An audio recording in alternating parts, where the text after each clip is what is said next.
En 1991, un grupo de buzos frente a la costa de Nueva Jersey descubrió un submarino nazi hundido, el U-869, en un lugar donde no debería estar.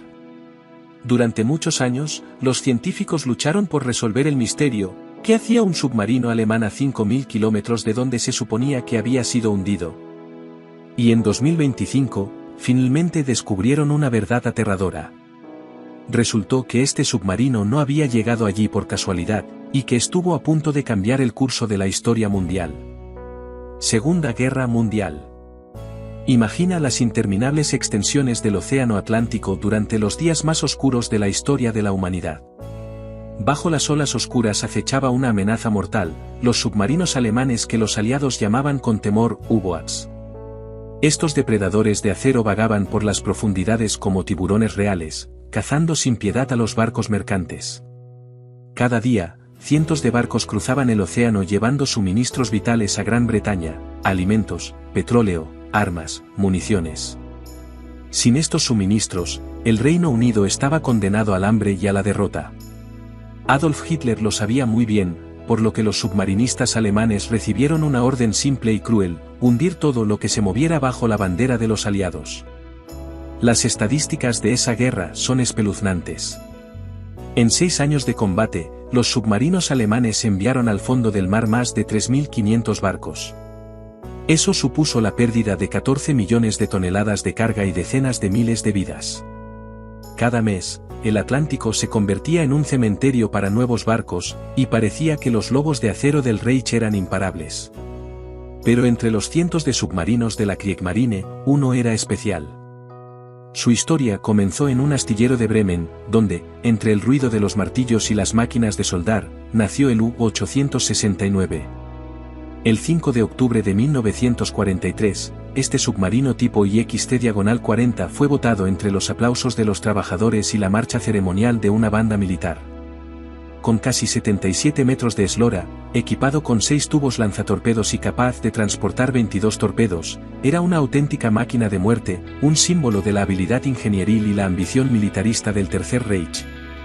Pero el U-869 era diferente de los submarinos normales. Su casco estaba reforzado con placas adicionales, la torre de mando estaba equipada con los sistemas de radio más modernos y en la sección trasera había un equipo secreto que solo conocían unas pocas personas en Berlín. Este submarino no solo se fabricó para cazar barcos mercantes, sino que tenía una misión especial. El 26 de enero de 1944, el U-869 se incorporó oficialmente a la Kriegsmarine bajo el mando del capitán de corbeta Helmut Neuerburg. Neuerburg, un oficial de 30 años de fríos ojos azules y disciplina férrea, ya tenía la reputación de ser uno de los mejores submarinistas del Reich. Había sobrevivido al infierno de los primeros años de la guerra, cuando los submarinos alemanes dominaban los océanos, y conocía el precio de cada ataque exitoso. La tripulación del U-869 estaba formada por 56 hombres, una mezcla de jóvenes fanáticos que creían en la propaganda de Goebbels y marineros experimentados que veían la guerra simplemente como un trabajo. Entre ellos se encontraba Martin Orenburg, un operador de radio de 20 años que soñaba con estudiar ingeniería eléctrica después de la guerra, Franz Neumann, un mecánico que había dejado atrás a su esposa y a su hijo de 2 años, y Karl Bragge, un torpedista que coleccionaba sellos y escribía poesía en su tiempo libre. Cada uno de ellos tenía su propia historia, sus propias esperanzas y temores. Ninguno sabía que sus nombres pasarían a la historia de una forma que nunca hubieran imaginado. Durante los primeros meses, el U-869 participó en cruceros de entrenamiento y maniobras. La tripulación practicó tácticas de ataque, aprendió a utilizar nuevos equipos y se preparó para el combate. Neuerburg era un comandante exigente, sabía que en una batalla real no habría margen para los errores. A finales de 1944, la situación en los frentes había cambiado drásticamente. Las tropas soviéticas avanzaban desde el este, las fuerzas angloamericanas habían asegurado sus posiciones en Francia tras el éxito del desembarco del día D y, una tras otra, las ciudades alemanas se convertían en ruinas bajo los bombardeos aliados. La guerra estaba perdida, pero el Tercer Reich aún no se había rendido. El 8 de diciembre de 1944, el U-869 recibió la orden de abandonar la base noruega de Kristiansand y partir hacia su primera misión de combate. Oficialmente, el objetivo era cazar convoys aliados frente a la costa este de los Estados Unidos, una tarea peligrosa pero normal para los submarinos de largo alcance. Solo unos pocos acudieron a despedir al submarino, ya que la mayoría de los oficiales de la flotilla sabían que las posibilidades de regresar eran escasas. La guerra estaba en sus últimos meses y los aliados mejoraban cada día en la lucha contra la amenaza de los submarinos. Nuevos barcos de escolta, radares avanzados, tripulaciones experimentadas.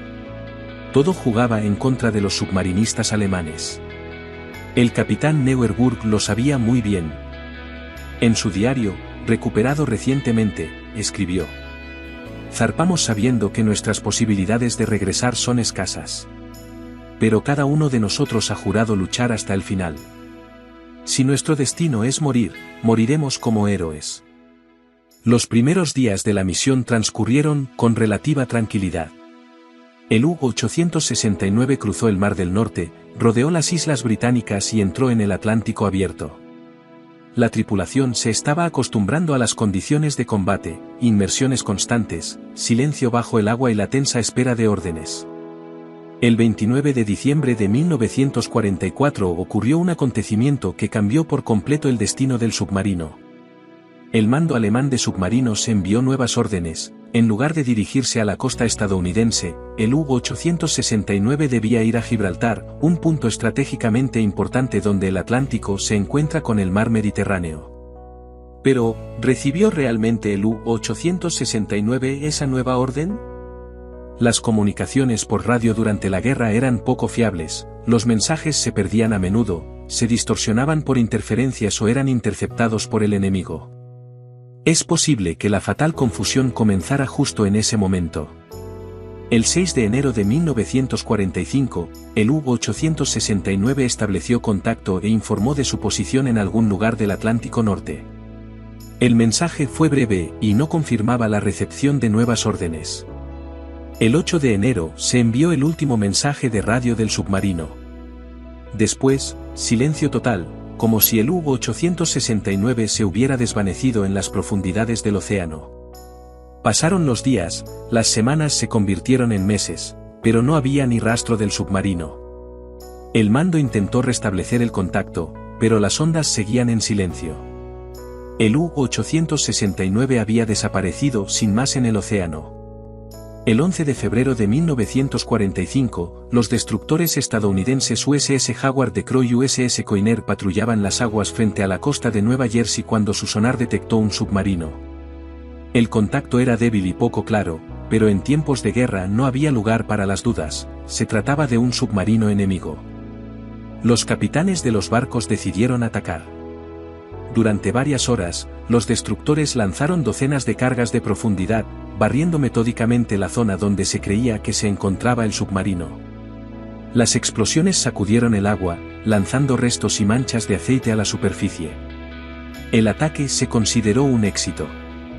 Los informes señalaban, submarino enemigo no identificado destruido en la cuadrícula K-53. Más tarde, los analistas militares compararon la hora, la ubicación y la ruta prevista del U-869. Todo coincidía, otro submarino alemán había sido enviado al fondo del mar. Pero unas semanas más tarde, la guerra terminó y el U-869 quedó simplemente en el olvido. Solo una línea en una enorme lista de pérdidas, uno de los cientos de submarinos que nunca regresaron a casa. Las familias de la tripulación recibieron las notificaciones habituales: desaparecido en combate mientras cumplía con su deber militar. Durante muchos años, nadie cuestionó la versión oficial. El U-869 había sido hundido por destructores estadounidenses frente a la costa de Nueva Jersey el 11 de febrero de 1945. Fin de la historia. Caso cerrado. El océano sabe guardar bien sus secretos, pero a veces está dispuesto a revelarlos a aquellos que sienten una curiosidad especial. El 2 de septiembre de 1991 era un día inusualmente tranquilo en las aguas frente a Nueva Jersey. El capitán Bill Nagle, un marinero experimentado con 40 años de experiencia, navegaba su barco, el Psyche, por una ruta familiar. A bordo había un grupo de entusiastas del buceo, cazadores de pecios hundidos. Estas aguas eran un auténtico cementerio de barcos. A lo largo de los siglos, cientos de embarcaciones se habían hundido aquí, víctimas de tormentas, colisiones o guerras. Para los amantes de la arqueología submarina, este lugar era un tesoro de la historia que yacía en el fondo del océano. Bill Nagle conocía estas aguas como la palma de su mano. Cada banco de arena, cada corriente, cada pecio conocido. Así que cuando el sonar mostró un objeto grande a una profundidad de 70 metros en un lugar completamente desconocido, el capitán se puso en alerta. No debería haber nada aquí, murmuró, estudiando la pantalla. El objeto era largo y estrecho, y descansaba en posición vertical. A juzgar por su tamaño y forma, se trataba sin duda de un buque de guerra, y uno grande. Entre los buceadores a bordo se encontraban John Chatterton y Richie Kohler, veteranos de la exploración submarina cuyos nombres ya eran bien conocidos en la pequeña comunidad de entusiastas del buceo en pecios. Chatterton, un antiguo buzo comercial, tenía fama de ir donde otros no se atrevían. Kohler era un experto técnico hasta la médula, podía identificar el tipo de barco a partir de un solo remache.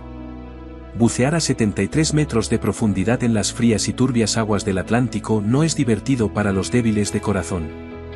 Se necesitaban mezclas especiales de gases, una planificación cuidadosa y largas paradas de descompresión. El más mínimo error y un buzo podría no volver a salir a la superficie. Pero eso era precisamente lo que buscaban Chatterton y Kohler. La adrenalina del descubrimiento, la posibilidad de ser los primeros en ver lo que el mar había ocultado durante décadas, la oportunidad de resolver un misterio histórico. Todo ello hacía que el riesgo mereciera la pena. El descenso duró varios minutos. La luz del sol se fue desvaneciendo poco a poco, convirtiéndose primero en una neblina verdosa y luego en una profunda oscuridad azul.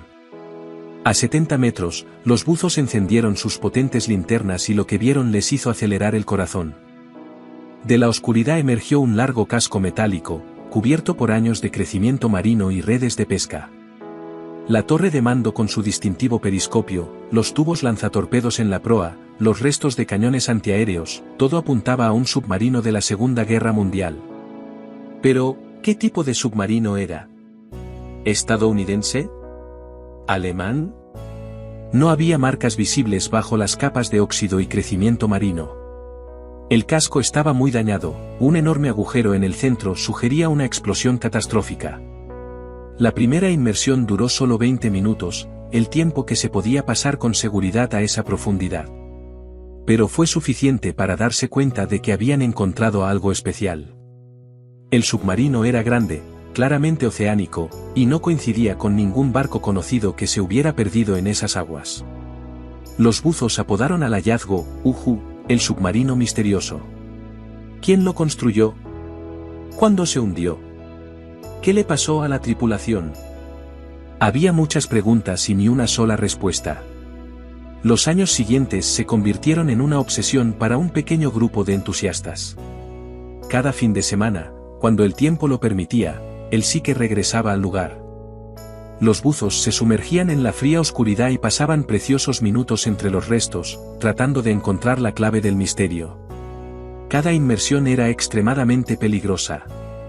La profundidad, el frío, la visibilidad limitada y las fuertes corrientes jugaban en contra de los exploradores.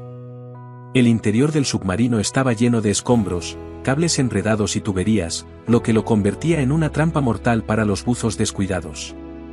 3 personas pagaron con su vida esta obsesión. Steve Feldman murió en 1992 tras enredarse en los cables del interior del submarino.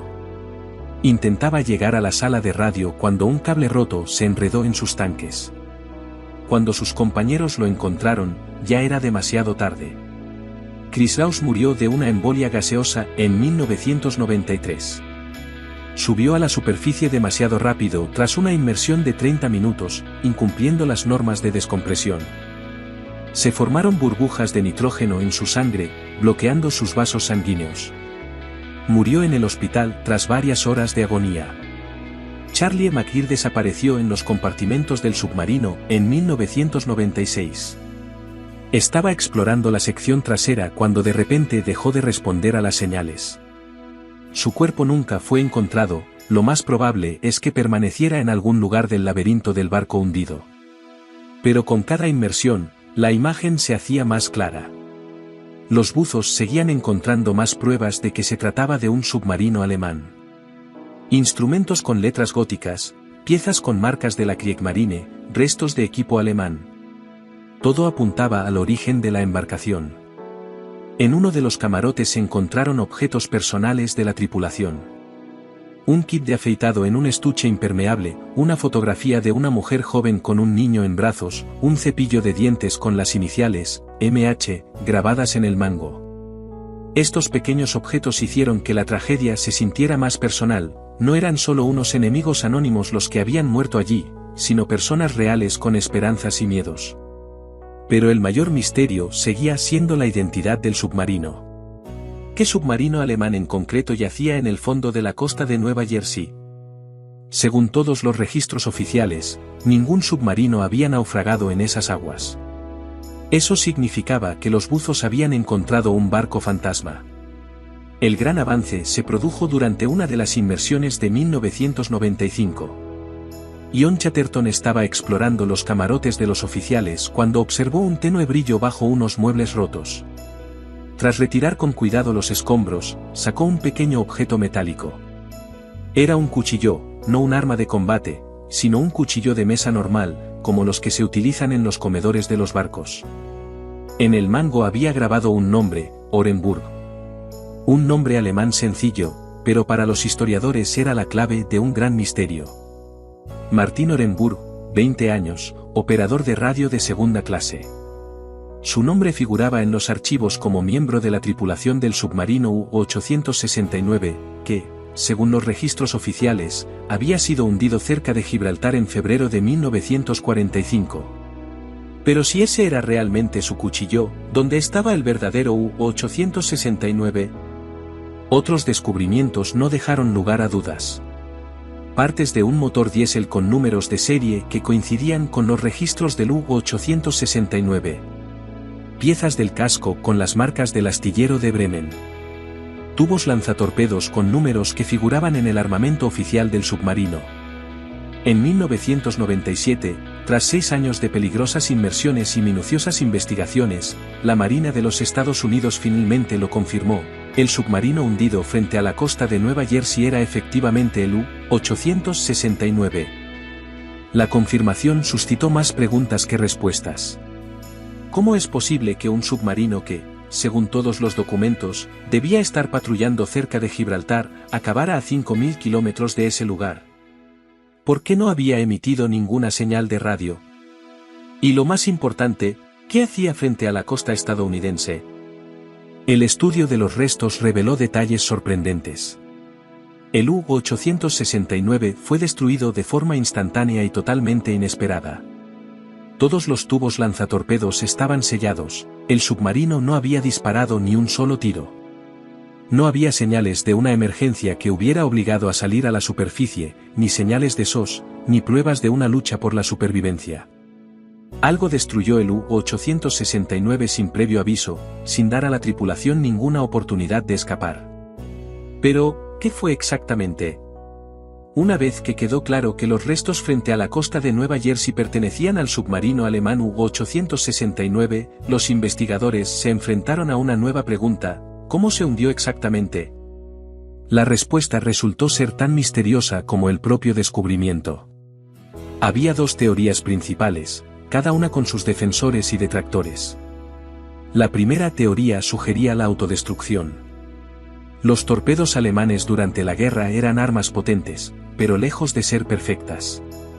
Entre sus muchos defectos había uno especialmente peligroso, el llamado circular Ron, carrera circular. Un torpedo diseñado para viajar en línea recta hacia su objetivo podía a veces fallar. Un giroscopio roto o un sistema de dirección dañado podían hacer que se desviara en un amplio arco y girara gradualmente hacia su propio submarino. El resultado era catastrófico, la destrucción por su propia arma. No se trataba solo de una posibilidad teórica. Había casos documentados en los que submarinos alemanes fueron víctimas de sus propios torpedos. El U-377 se perdió de esta manera en enero de 1944. El U-972 corrió la misma suerte en diciembre de ese año. Todos los capitanes de submarinos alemanes conocían este riesgo, pero no había forma de eliminarlo por completo. Los defensores de la teoría de la carrera circular señalaron varios detalles clave. En primer lugar, los daños sufridos por el U-869 coincidían con los de una explosión de torpedo, potentes, pero contenidos. La parte central del casco estaba destrozada desde el interior, lo que es típico de una detonación de municiones a bordo. En segundo lugar, no había pruebas de que el U-869 hubiera entrado en combate con el enemigo.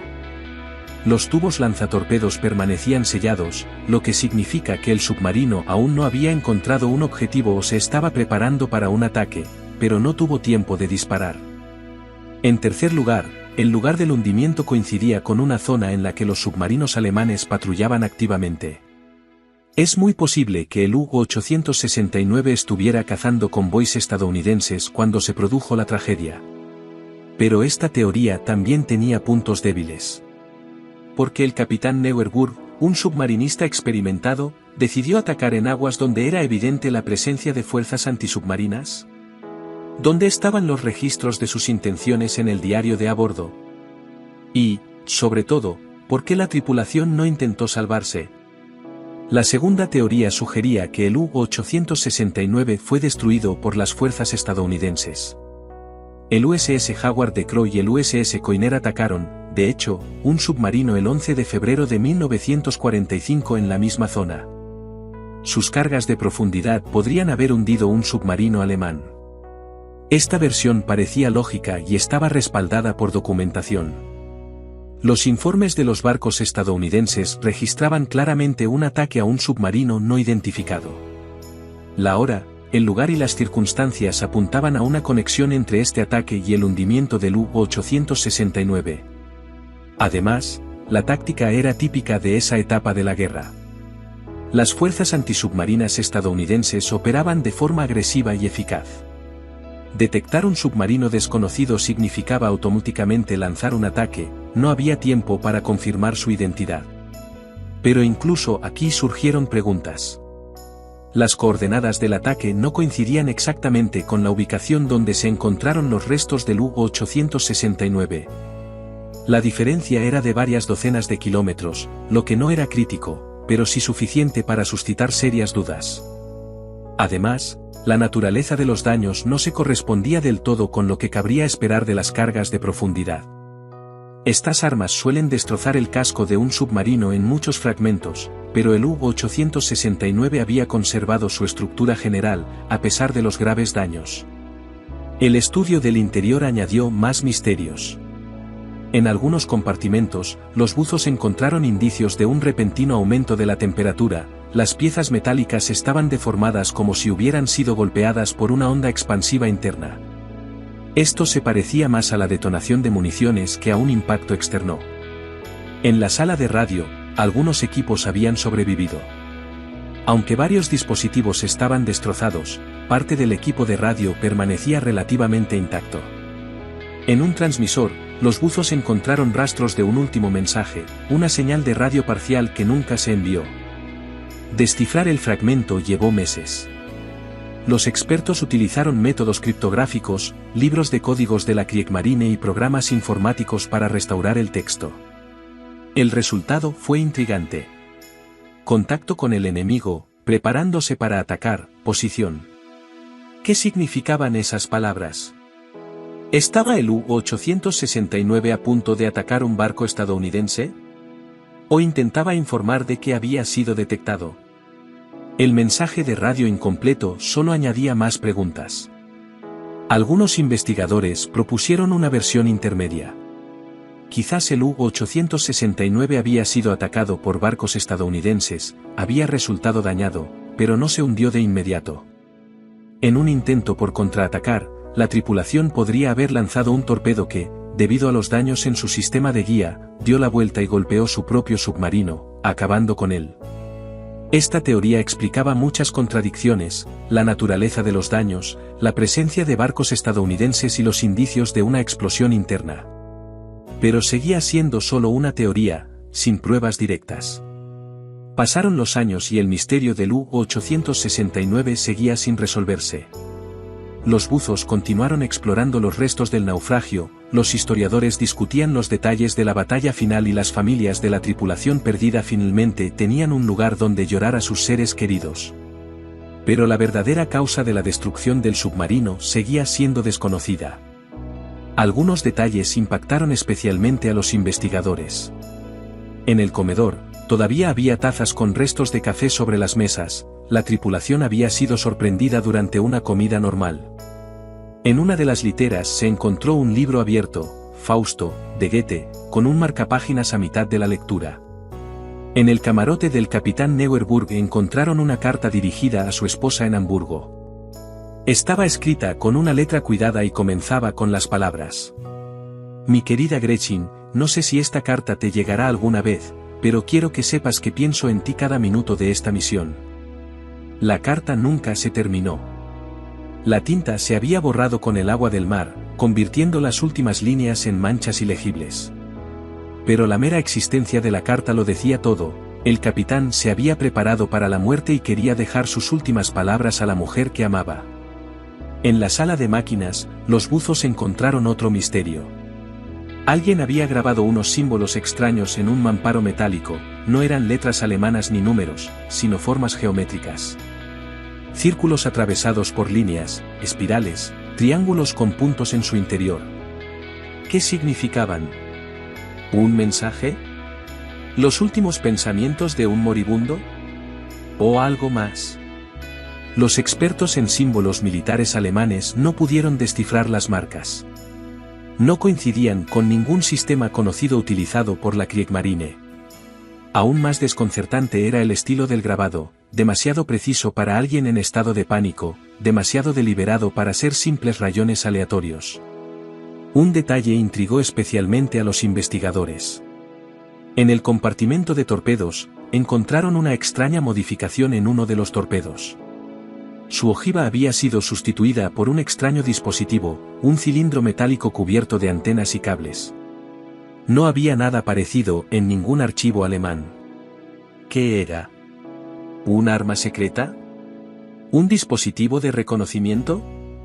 ¿Una tecnología experimental? El dispositivo había quedado muy dañado por la explosión, pero se recuperaron algunas piezas y se examinaron. El análisis reveló resultados sorprendentes. El metal contenía elementos raros que no se utilizaban en la producción militar estándar. Algunos componentes se habían fabricado con una precisión muy superior a la capacidad de la tecnología de la década de 1940. Y lo más extraño, una pieza tenía un grabado microscópico con la fecha, 1963.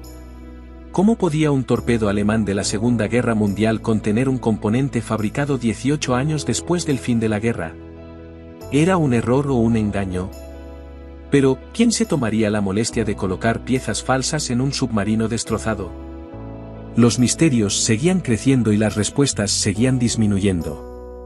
El U-869 había pasado de ser un artefacto histórico a un verdadero rompecabezas, uno que ponía en duda todo lo que los historiadores creían saber sobre los últimos meses de la guerra. Entre todas las trágicas historias relacionadas con el U-869, había una que destacaba por su amarga ironía. La historia de un hombre que debía morir con los demás, pero que sobrevivió por casualidad. El operador de radio Herbert Gastiuski recibió su destino en el U-869 en noviembre de 1944. Este joven de 22 años, originario de Prusia Oriental, se había formado en la escuela de radio de la Kriegsmarine y estaba considerado uno de los mejores alumnos de su promoción. El joven soñaba con convertirse en ingeniero de radio después de la guerra e incluso había comenzado a estudiar ingeniería eléctrica por correspondencia. Gastiuski se llevaba muy bien con la tripulación del U-869. Tenía especial afinidad con Martin Orenburg, el otro operador de radio, con quien iba a trabajar en tándem. Los dos jóvenes pasaban horas hablando de nuevas tecnologías, haciendo planes para la vida después de la guerra y compartiendo cartas de sus familiares. A principios de diciembre de 1944, mientras el submarino se preparaba para zarpar, le ocurrió a Gaszewski algo que en aquel momento le pareció un desafortunado contratiempo. Cayó gravemente enfermo de gripe, lo que le provocó complicaciones pulmonares. El médico del barco le prohibió terminantemente participar en la misión.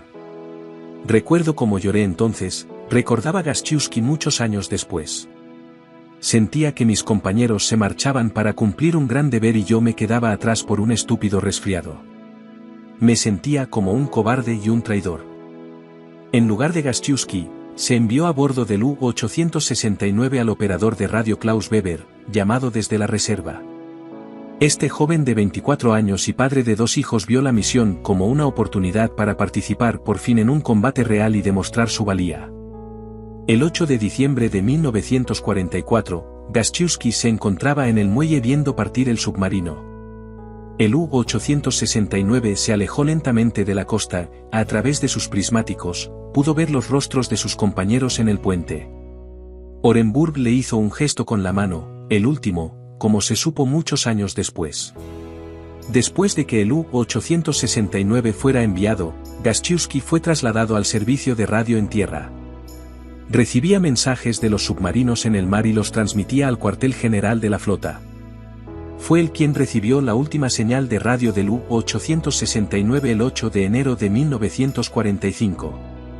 El mensaje era muy breve, recordaba. Solo las coordenadas y la confirmación de las órdenes recibidas.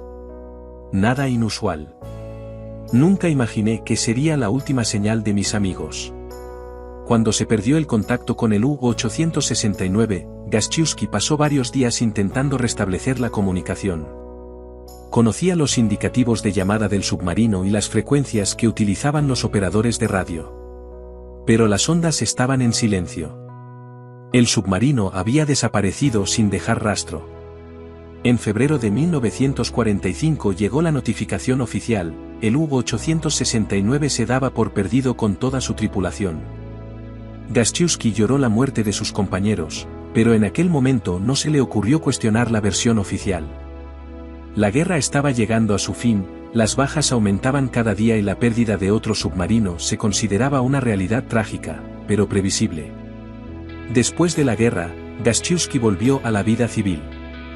Se convirtió en ingeniero de radio, se casó, tuvo 3 hijos y vivió para ver a sus nietos. El U-869 se fue desvaneciendo poco a poco en el pasado, un doloroso recuerdo de la guerra que era mejor no remover. Durante muchos años, Gaszewski vivió con la convicción de que sus compañeros habían muerto frente a las costas de Gibraltar, luchando contra fuerzas enemigas abrumadoras. Visitaba con regularidad los monumentos conmemorativos de la guerra, depositaba flores en los monumentos a los submarinistas y contaba a sus nietos el heroísmo de la tripulación del U-869. Y entonces, en 1999, todo cambió. Gaszewski, que entonces tenía 77 años, estaba viendo la televisión en su casa, en un pequeño pueblo alemán, cuando comenzó un documental de la PBS titulado Hitler's Lost Sub, del submarino perdido de Hitler, una película sobre la búsqueda e identificación de un submarino desconocido frente a la costa estadounidense. Al principio, lo vio con interés casual, como si se tratara de otra historia de guerra más. Pero cuando aparecieron las imágenes submarinas en la pantalla y el presentador dijo las palabras U-869, el corazón del anciano casi se detuvo. «Es imposible», susurró, mirando fijamente la imagen del submarino hundido. En la pantalla se veía un cuchillo grabado con el nombre Orenburg, el mismo Martín con el que había entablado amistad más de 50 años antes. Gaszewski se puso inmediatamente en contacto con los realizadores. Su llamada causó sensación entre los investigadores, por fin habían encontrado a alguien que conocía personalmente a la tripulación del U-869 y podía ayudar a confirmar la identidad de los fallecidos. Durante los meses siguientes, Gaszewski colaboró estrechamente con John Chatterton y Richie Kohler. Examinó las fotos de los objetos recuperados, confirmó los nombres y describió la personalidad y los hábitos de sus antiguos compañeros. Cada detalle ayudó a humanizar la tragedia. Orenburg realmente grabó su nombre en todas sus pertenencias personales, confirmó Gaszewski. Era muy meticuloso, un auténtico perfeccionista. Y coleccionaba sellos. Después de la guerra, quería viajar por toda Europa. Lo que más conmovió a Gasztowski fue la noticia del lugar donde se había hundido realmente el submarino. Toda mi vida pensé que habían muerto como héroes luchando cerca de Gibraltar. Y ahora me entero de que yacían frente a las costas de América y que nadie los buscó. Es tan injusto. El anciano compartió muchos detalles sobre los días previos a la misión. Contó cómo el capitán Neuerburg organizó sesiones de entrenamiento adicionales para preparar a la tripulación para una misión especialmente importante. Y cómo, en el último momento, un misterioso pasajero subió al submarino, un especialista civil cuyo nombre nadie conocía. Simplemente lo llamábamos, el doctor, recordaba Gasztowski. Era bajito, ligeramente calvo y llevaba gafas. Hablaba un alemán perfecto, pero con un ligero acento, quizá austriaco. Tenía su propio camarote privado y apenas hablaba con la tripulación. Solo con el capitán. Este era un detalle importante. La lista oficial de tripulantes del U-869 no incluía a ningún especialista civil. ¿Quién era este misterioso pasajero? ¿Cuál era su papel en la misión del submarino? Por desgracia, ya no era posible obtener respuestas de Gasztowski. En 2005, a la edad de 83 años, el último hombre que se suponía que había servido a bordo del U-869 murió de un ataque al corazón en su propia casa. Sus últimas palabras, grabadas por su hijo, fueron: "Nunca entendí por qué enfermé justo en ese momento. Quizás el destino quería que me quedara para contar su historia. Ahora ya está contada. Ahora puedo ir con ellos". Tras la muerte de Gasztowski, su familia entregó a los investigadores una caja con documentos militares y fotografías. Entre ellos se encontraban hallazgos sorprendentes, instantáneas no oficiales de la tripulación del U-869 tomadas antes de la partida, cartas de compañeros que servían en otros submarinos, y lo más valioso de todo, el diario personal de Gasztowski de diciembre de 1944. Una entrada del diario, fechada el 6 de diciembre de 1944, decía: "El médico ha hablado hoy durante mucho tiempo con el capitán. He oído fragmentos de la conversación a través del mamparo, algo sobre nuevas armas y cambiar el curso de la guerra. Orenburg bromeó diciendo que llevábamos la fórmula secreta para la victoria. Ojalá supiera la verdad". Esta nota se convirtió en otra pieza del rompecabezas del U-869. ¿Cuál era la nueva arma a la que se refería el misterioso médico? ¿Cuál era la fórmula para la victoria de la que bromeaba Orenburg? ¿Y por qué se mantenía todo en secreto? Durante décadas, el misterio del U-869 pareció irresoluble. Los investigadores registraron todos los archivos disponibles, entrevistaron a los últimos veteranos supervivientes y examinaron todos los fragmentos recuperados del fondo del mar. Pero las preguntas clave seguían sin respuesta. ¿Qué hacía un submarino alemán frente a las costas de Estados Unidos? ¿Cuál era su misión? ¿Quién era el misterioso pasajero? Entonces, en 2025, ocurrió algo que cambió por completo la comprensión de toda la historia.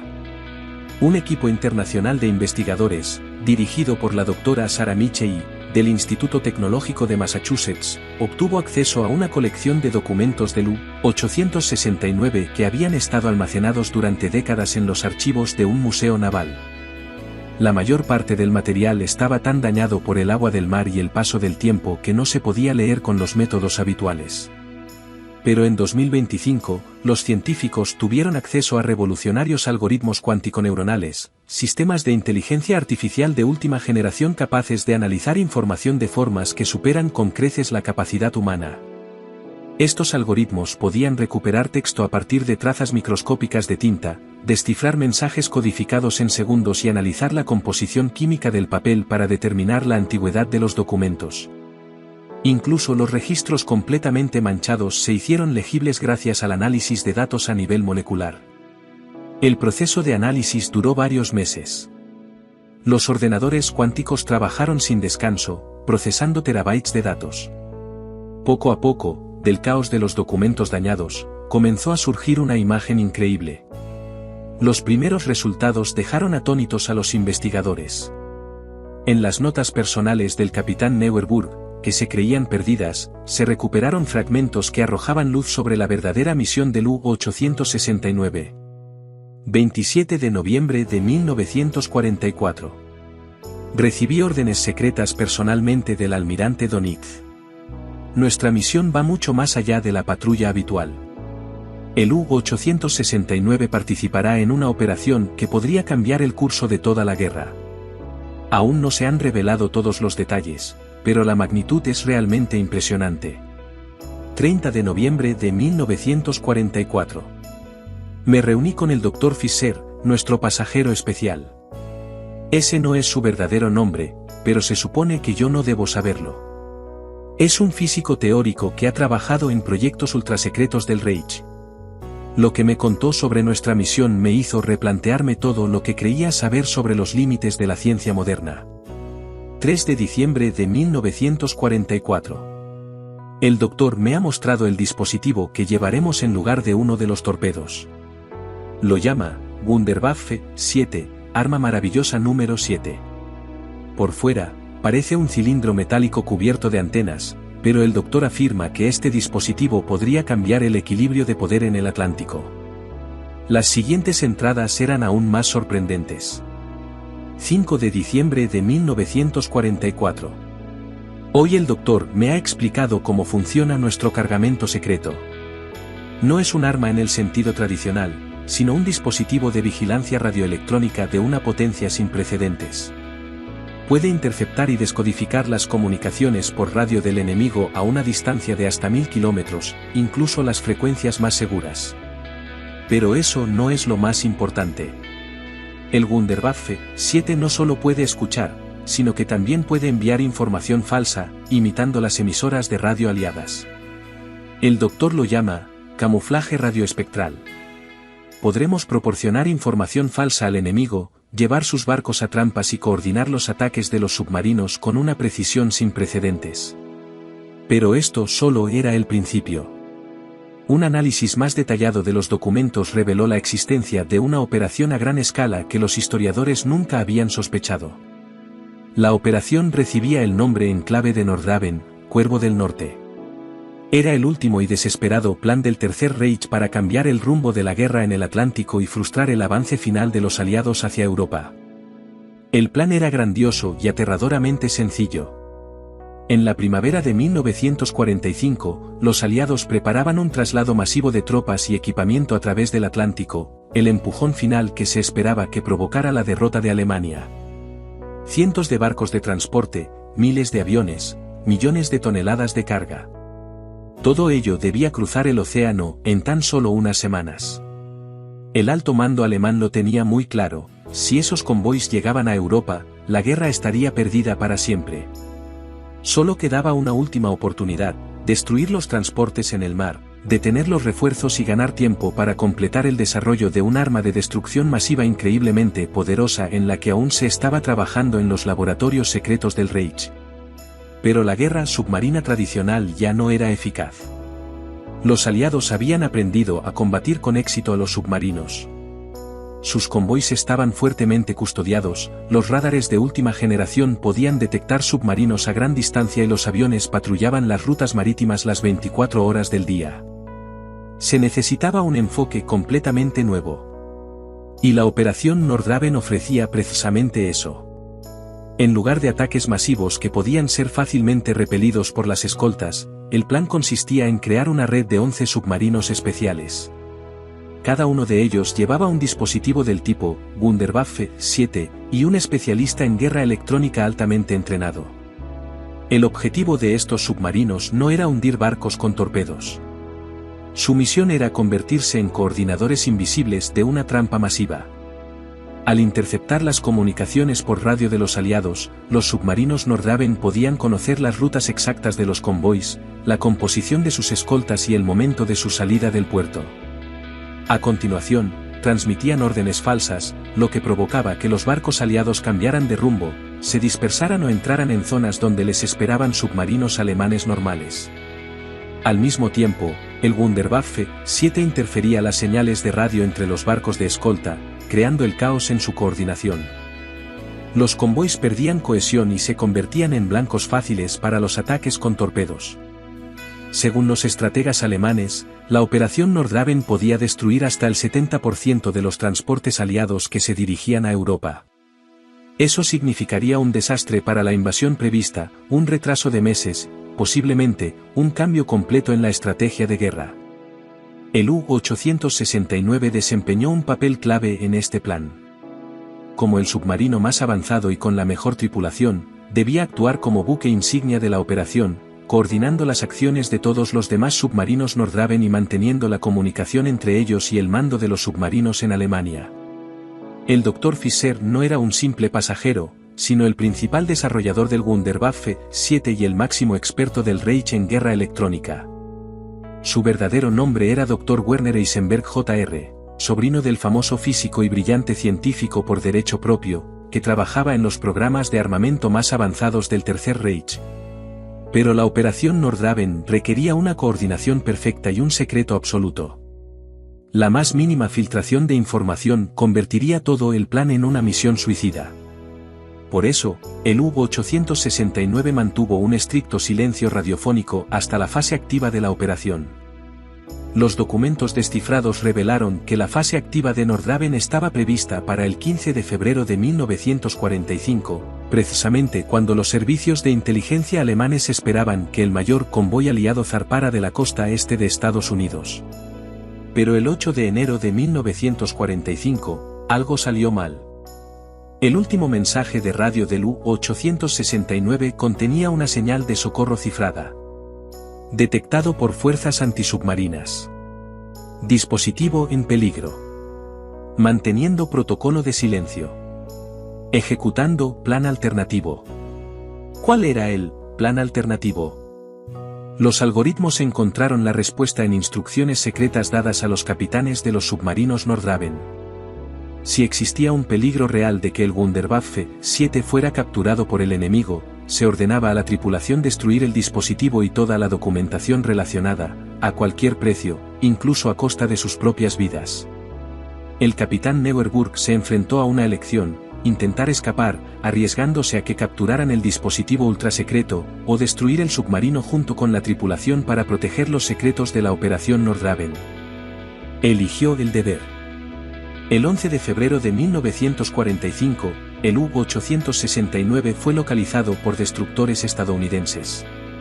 Es posible que las fuerzas antisubmarinas aliadas lo hubieran detectado incluso antes y lo hubieran estado rastreando durante días, con la esperanza de capturarlo intacto y obtener información valiosa. Pero cuando quedó claro que la huida era imposible, Neuerburg dio la orden de autodestrucción. La Wunderwaffe 7 fue detonada directamente en el compartimento de torpedos. La explosión fue tan potente que partió el casco del submarino en dos. Los 56 tripulantes murieron en el acto, pero el secreto de la operación Nordhaven quedó a salvo. La pérdida del U-869 fue una catástrofe para los planes de Alemania. Sin su buque insignia y principal coordinador, toda la operación Nordhaven quedó a ciegas. Los submarinos restantes intentaron actuar por su cuenta, pero sin un mando centralizado, rápidamente perdieron eficacia. El resultado fue catastrófico para el Reich. En lugar de sufrir pérdidas del 70%, los aliados perdieron menos del 5% de sus transportes. La operación fracasó, las principales fuerzas de refuerzo cruzaron el Atlántico casi sin obstáculos y la guerra terminó según lo previsto. Un análisis de escenarios alternativos, realizado por modernos sistemas de supercomputación, reveló resultados aterradores. Si la operación Nordhaven hubiera tenido éxito, los aliados habrían perdido recursos críticos necesarios para su ofensiva final. La guerra en Europa se habría prolongado al menos un año, posiblemente dos. Durante ese tiempo, los científicos alemanes habrían completado el desarrollo de armas atómicas. A finales de 1945, el Reich habría tenido varias bombas nucleares y los medios para lanzarlas. Hitler, desesperado y sabiendo que la derrota era inevitable, no habría esperado y habría ordenado ataques nucleares contra Londres, Moscú y Nueva York ya en 1946. Esto habría marcado el comienzo de la primera guerra nuclear de la historia de la humanidad, 3 años antes de que la URSS desarrollara sus propias armas atómicas. Cientos de millones de personas habrían perecido en el fuego nuclear y la lluvia radiactiva habría dejado regiones enteras inhabitables durante siglos. Europa habría quedado reducida a ruinas. Pero el descubrimiento más impactante fue lo cerca que habían estado los alemanes del éxito. Entre los documentos descifrados se encontraban informes de preparación de los otros submarinos Nordhaven. 10 de ellos ya se encontraban en sus zonas de patrulla designadas, sus dispositivos Wunderwaffe, 7 funcionaban correctamente y sus tripulaciones estaban totalmente preparadas para la acción. La operación fracasó en el último momento. Si el U-869 no hubiera sido detectado por los aliados, si el capitán Neuerburg hubiera tomado una decisión diferente, si tan solo una pequeña cosa hubiera sido diferente, el curso de la historia mundial habría cambiado para siempre. Hoy, con todos los documentos desclasificados y el misterio del U-869 finalmente resuelto, ha quedado claro, la decisión del capitán Neuerburg fue una de las más importantes de la historia de la humanidad. 56 hombres dieron su vida para evitar una catástrofe mundial. La ironía es que nunca supieron el verdadero significado de sus acciones. Para la tripulación, era una cuestión de deber, cumplir órdenes, proteger un secreto militar. No podían imaginar que su muerte salvaría millones de vidas y evitaría una tercera guerra mundial. Los marineros estadounidenses a bordo del USS Howard de Crowe y el USS Coiner tampoco tenían ni idea de la importancia de su misión. Para ellos, se trataba de una operación antisubmarina rutinaria, encontrar y atacar un submarino enemigo. No sabían que sus cargas de profundidad obligarían al capitán del U-869 a tomar la fatal decisión de autodestruirse. No sabían que habían desencadenado una explosión que evitaría uno de los mayores desastres de la historia de la humanidad. La investigación documental de 2025 también arrojó luz sobre el destino de otros participantes en la operación Nordhaven. De los 11 submarinos especiales, solo 3 sobrevivieron hasta el final de la guerra. Los otros 8 se perdieron entre febrero y abril de 1945. El U-1023 fue embestido por un destructor británico el 18 de febrero de 1945. Su tripulación intentó rendirse, pero el Wunderwaffe 7 explotó durante la evacuación, matando tanto a los submarinistas alemanes como a los marineros británicos que intentaban rescatarlos. El U-1109 chocó con una mina el 22 de febrero frente a la costa de Irlanda. El comandante logró enviar un breve mensaje, ejecutando el protocolo. Gloria al Reich. Después de eso, se perdió todo contacto. El U-1195 desapareció sin dejar rastro el 28 de febrero cerca de las Azores. Probablemente fue hundido por el submarino estadounidense USS Batfish, pero esto nunca se ha confirmado. Uno a uno, los submarinos Nordhaven se perdieron en las profundidades del océano, llevándose consigo las últimas esperanzas del Tercer Reich de cambiar el curso de la guerra. Muchas de las muertes fueron el resultado de decisiones deliberadas, los comandantes prefirieron la muerte a la captura de su equipo secreto. Entre los submarinos supervivientes se encontraban el U-1201, el U-1230 y el U-1276.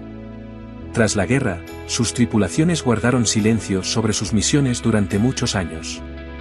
Solo en la década de 1970, cuando la mayoría de los participantes habían fallecido por causas naturales, comenzaron a salir a la luz algunos detalles a través de los servicios de inteligencia occidentales.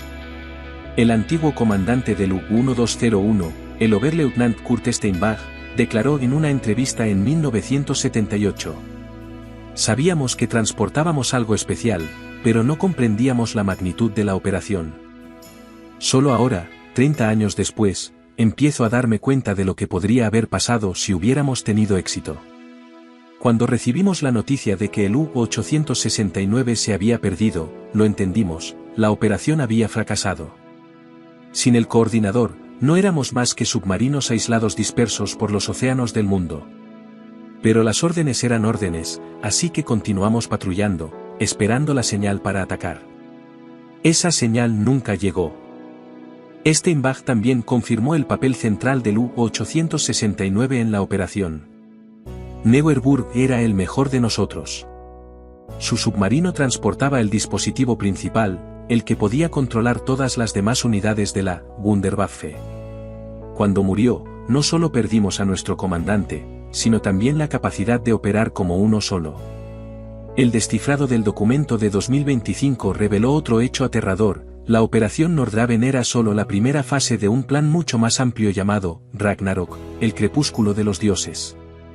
Si se hubiera logrado interrumpir el refuerzo de tropas aliadas a través del Atlántico, la siguiente etapa habría sido una campaña en el Pacífico. Los submarinos alemanes iban a atacar las bases de suministro estadounidenses que apoyaban la guerra contra Japón. Esto habría prolongado la campaña del Pacífico al menos 2 años más. Durante ese tiempo, la alianza germano-japonesa habría tenido la oportunidad de desarrollar y producir armas nucleares. En 1946, las potencias del eje podrían haber poseído suficientes bombas atómicas para lanzar un ataque devastador contra sus enemigos. El plan Ragnarok preveía ataques nucleares simultáneos contra Londres, Nueva York, Moscú y otras ciudades clave de los aliados. Después, Alemania y Japón exigirían negociaciones de paz, pero solo en sus propios términos. Los historiadores modernos coinciden: si este plan se hubiera llevado a cabo, la humanidad se habría enfrentado a una catástrofe global. Una guerra nuclear en 1946 habría matado a decenas de millones de personas y habría hecho retroceder la civilización siglos, posiblemente incluso milenios. Todo esto fue evitado accidentalmente por la tripulación de un submarino alemán que prefirió la muerte a una captura deshonrosa. La investigación de 2025 no solo reveló la verdad detrás de la Operación Nordraven, sino que también condujo a muchos otros descubrimientos sorprendentes. Entre los objetos personales recuperados del U-869 se encontraron artefactos que cuestionaban las suposiciones que se habían mantenido durante mucho tiempo sobre los últimos meses de la guerra. En el camarote del Dr. Eisenberg se encontró un contenedor sellado con documentos que se creían completamente destruidos. En su interior había planos y cálculos del programa atómico alemán, mucho más avanzados de lo que los historiadores habían creído. Resultó que, a finales de 1944, los físicos alemanes estaban mucho más cerca de construir una bomba nuclear de lo que pensaban los aliados. Solo les faltaba uranio enriquecido y unos meses más para montar completamente un arma funcional. Si la guerra hubiera durado 6 meses más, el Reich habría tenido armas nucleares. Entre los documentos también se encontraban los esquemas de la Wunderwaffe 7, un dispositivo décadas adelantado a su tiempo. Sus principios de funcionamiento se basaban en efectos cuánticos que no se descubrieron oficialmente hasta la década de 1960. ¿Cómo lograron los científicos alemanes crear una tecnología así en la década de 1940 sigue siendo un misterio? La doctora Elizabeth Cohen, una destacada historiadora de la ciencia de la Universidad de Princeton que estudió los documentos, declaró: "Lo que estamos viendo no puede explicarse con la tecnología de la década de 1940. O bien los científicos alemanes hicieron descubrimientos que aún no comprendemos del todo, o bien recibieron ayuda de una fuente que aún desconocemos". Aún más intrigantes eran las notas personales del Dr. Eisenberg. En ellas mencionaba consultas con colegas del futuro y conocimientos transmitidos a través del tiempo. La mayoría de los investigadores creen que estas anotaciones fueron el resultado del estrés psicológico durante la guerra, pero algunos especialistas sugieren explicaciones más exóticas. En el diario de Eisenberg hay una anotación del 20 de noviembre de 1944. "Hoy me reuní con ellos de nuevo. Gente vestida con trajes blancos, que hablaban alemán con un acento extraño. Me mostraron fórmulas que no puedo comprender, pero de alguna manera sé que son correctas. Dijeron que venían de un mundo en el que la guerra había terminado de otra manera. La siguiente entrada es aún más extraña. Me advirtieron sobre el destino del U-869. Dijeron que nuestra misión fracasaría, pero que eso era algo bueno. Si teníamos éxito, el mundo ardería en un incendio nuclear. Me pidieron que le entregara un mensaje al capitán Neuerburg, pero no sé si debo confiar en estas visiones". La última entrada de su diario está fechada el 8 de diciembre de 1944, el día en que partió el U-869. "He decidido no decírselo al capitán. Quizás solo sean alucinaciones provocadas por el agotamiento. Pero si las visiones son ciertas, entonces vamos a morir para salvar el futuro. Una misión extraña para un científico, morir para que la humanidad pueda vivir. Entre las pertenencias de la tripulación también se encontraron otros objetos misteriosos. El operador de radio Orenburg llevaba un diario en el que describía extrañas señales de radio captadas por el equipo del submarino. Escribió: 15 de diciembre de 1944. Vuelvo a oír esas extrañas transmisiones en 2847 MHz. El idioma parece alemán, pero muchas palabras me son desconocidas. Parece como si alguien estuviera transmitiendo noticias desde el futuro. Orenburg incluso hizo registros escritos de esas transmisiones. Los análisis modernos confirmaron que muchas de las predicciones se hicieron realidad. Mencionaban el fin de la guerra en mayo de 1945, los juicios de Nuremberg, la fundación de las Naciones Unidas e incluso los vuelos espaciales tripulados. ¿Cómo podía saber todo esto un joven operador de radio? El mecánico Franz Neumann dejó notas en las que describía extraños problemas técnicos en el submarino. A veces los instrumentos muestran lecturas imposibles, escribió. Los termómetros registran menos 50 grados en la sala de máquinas, un minuto después, más 80. Las brújulas apuntan a polos magnéticos inexistentes. Es como si el submarino no estuviera en nuestro mundo. Lo que realmente sorprendió a los investigadores fue el diario del miembro más joven de la tripulación, Werner Smith, de 18 años. En una entrada fechada el 3 de enero de 1945, escribió: He soñado que todos moriremos en una semana. Pero no será solo la muerte, nos convertiremos en héroes recordados dentro de 80 años. Curiosamente, cuando me desperté, no sentí miedo, solo orgullo. La última entrada de su diario está fechada el 8 de enero de 1945. Hoy hemos enviado la última transmisión. No habrá más contacto. El capitán ha dicho que estamos llevando a cabo la misión más importante de la historia de la humanidad. Si tiene razón, nuestra muerte habrá valido la pena. El análisis de estos documentos llevó a una conclusión inesperada. De alguna manera, la tripulación del U-869 parecía conocer de antemano su trágico destino. No los detalles, pero sí el resultado general, que no volverían a casa, pero que su sacrificio sería importante para todo el mundo. ¿Cómo podían unos marineros corrientes poseer tal conocimiento? La ciencia moderna no tiene respuesta. Algunos investigadores sugieren que la operación Nordraven pudo haber implicado tecnologías que iban más allá de las leyes conocidas de la física. En los archivos del Dr. Eisenberg se descubrieron planos de un dispositivo llamado cronoscopio, una máquina diseñada para observar el pasado y el futuro. Se decía que su funcionamiento se basaba en la distorsión del espacio-tiempo mediante potentes campos magnéticos. Se desconoce si el dispositivo llegó a funcionar realmente. Pero hay un hecho cierto, la tripulación del U-869 sabía más de lo que debía. Y ese conocimiento les ayudó a tomar la decisión correcta en un momento crítico. Hoy, con la reconstrucción completa de la operación Nordraven, los historiadores pueden comprender plenamente la magnitud de lo que ocurrió en febrero de 1945. La pérdida del U-869 no solo puso fin a una operación militar, sino que salvó a la civilización humana de una catástrofe global. Los superordenadores modernos han simulado la aterradora cadena de acontecimientos que se habría desencadenado si la operación hubiera tenido éxito. La humanidad se habría enfrentado a un desastre nuclear ya en 1946. La destrucción exitosa de los convoys aliados habría retrasado la invasión europea entre 8 y 12 meses. En ese tiempo, los científicos alemanes habrían completado una bomba atómica funcional. Japón, con un respiro en el Pacífico, también habría tenido tiempo de desarrollar armas nucleares.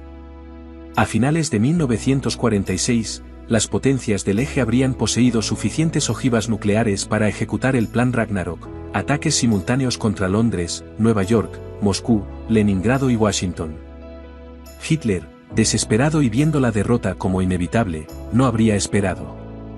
Habría sido el comienzo de la primera guerra nuclear de la historia, 3 años antes de que el mundo estuviera preparado para ella. cientos de millones de personas habrían muerto en el fuego atómico. La lluvia radiactiva habría dejado continentes enteros inhabitables. En 1947, solo habrían quedado ruinas de la civilización humana. Todo esto se evitó gracias a la muerte de 56 hombres a bordo del U-869. La revelación de la verdadera historia del U-869 en 2025 supuso un punto de inflexión para toda la humanidad. Por primera vez, la gente vio lo cerca que había estado el mundo de la autodestrucción y el papel que, sin saberlo, habían desempeñado personas corrientes para evitarlo. La comunidad internacional respondió de inmediato. Se creó un grupo de trabajo especial, la Comisión U-869, compuesto por los mejores científicos, especialistas en ética y líderes mundiales, con autoridad para suspender cualquier investigación que pudiera amenazar la existencia humana. Su primera medida fue detener temporalmente los experimentos con ordenadores cuánticos capaces de descifrar instantáneamente toda la infraestructura de ciberseguridad mundial. No repetiremos los errores de 1945, declaró el presidente de la comisión. La tecnología debe servir a la humanidad, no destruirla. Un mes después, se firmó el Protocolo U-869, un acuerdo internacional que obligaba a todas las naciones a informar a la comunidad mundial sobre el desarrollo de tecnologías potencialmente peligrosas. El protocolo fue firmado por todas las grandes potencias mundiales. A pesar de los revolucionarios descubrimientos, el U-869 sigue guardando sus secretos. El análisis de ciertos componentes del Wunderwaffe 7 reveló que estaban fabricados con materiales que no existían en la década de 1940. Aún más desconcertante es que algunas piezas contenían isótopos que solo podían haber aparecido utilizando tecnologías desarrolladas en la década de 1960. Aún más extrañas eran las notas de la tripulación sobre personas del futuro. Diferentes miembros de la tripulación, que no tuvieron oportunidad de coordinar sus historias, describieron a visitantes vestidos de blanco, que predijeron acontecimientos específicos de la guerra meses antes de que ocurrieran. El destino del Dr. Eisenberg sigue siendo un misterio. Su cuerpo nunca se encontró entre los restos de la tripulación, y los daños en su camarote indican que no había nadie dentro en el momento de la explosión. Un detalle intrigante: en la década de 1960, un físico con el mismo nombre trabajaba en Estados Unidos, contribuyendo a los inicios de Internet y al programa espacial. ¿Coincidencia o algo más? Los 3 submarinos Nordraven supervivientes también desaparecieron en circunstancias misteriosas. Todos fueron oficialmente desclasificados o hundidos como objetivos entre 1946 y 1948, pero los testigos afirmaron que las explosiones durante su destrucción fueron mucho más potentes que las demoliciones habituales. Algunos investigadores creen en la existencia de una organización internacional secreta que, tras la guerra, destruyó sistemáticamente tecnologías peligrosas. Esto podría explicar muchas anomalías de la Guerra Fría y el cierre repentino de proyectos científicos prometedores. Hoy en día, el U-869 descansa en el fondo del mar como un monumento submarino. Cada año se celebran ceremonias internacionales de conmemoración sobre los restos del naufragio, a las que asisten jefes de Estado. Una placa en el casco del submarino lleva los nombres de los fallecidos y las palabras: murieron sin saber que habían salvado al mundo. Se han construido museos en su honor. Se ha bautizado un asteroide y un cráter lunar con el nombre de la tripulación. Pero el mayor legado del U-869 es el cambio que provocó en el pensamiento humano. Las nuevas generaciones crecen ahora con la conciencia de que todo logro tecnológico debe sopesarse teniendo en cuenta sus implicaciones éticas. Los desarrolladores de IA se refieren al principio del U-869, es decir, la voluntad de detener la investigación si ésta conlleva riesgos catastróficos. Las mayores empresas del mundo han incorporado este principio a sus códigos éticos. En las academias militares de todo el mundo se estudia la historia del U-869 como un caso en el que el cumplimiento de las órdenes podría haber tenido consecuencias globales desproporcionadas. A los futuros oficiales se les enseña a tener en cuenta no solo los resultados tácticos, sino también los riesgos estratégicos para la humanidad. La historia del U-869 es más relevante hoy que nunca, ya que la humanidad se encuentra en el umbral de nuevas revoluciones, la computación cuántica, la ingeniería genética, la nanotecnología y la energía de fusión, cada una de las cuales puede traer consigo un progreso tremendo o una destrucción sin precedentes. Las 56 personas que yacen en el fondo del Atlántico nos recuerdan que siempre tenemos una opción. Podemos utilizar el conocimiento para construir o destruir, para unir o dividir a la humanidad. Nuestro futuro depende de las decisiones que tomemos hoy. Su sacrificio salvó al mundo de una catástrofe nuclear y le dio a la humanidad una segunda oportunidad, crecer, aprender y buscar un futuro mejor. Hoy, mientras soñamos con las estrellas, curamos enfermedades que antes se consideraban incurables y creamos tecnologías de abundancia, debemos recordar que todo esto fue posible gracias a la decisión de una tripulación en las frías aguas del Atlántico. La historia del U-869 no es solo un misterio militar. Es una lección de valentía, sabiduría y responsabilidad. Un recordatorio de que la gente común, en un momento crítico, puede cambiar el curso de la historia. Y mientras la humanidad recuerde esta lección, habrá esperanza de que construyamos un futuro digno del sacrificio de aquellos héroes que eligieron morir para que el mundo pudiera vivir.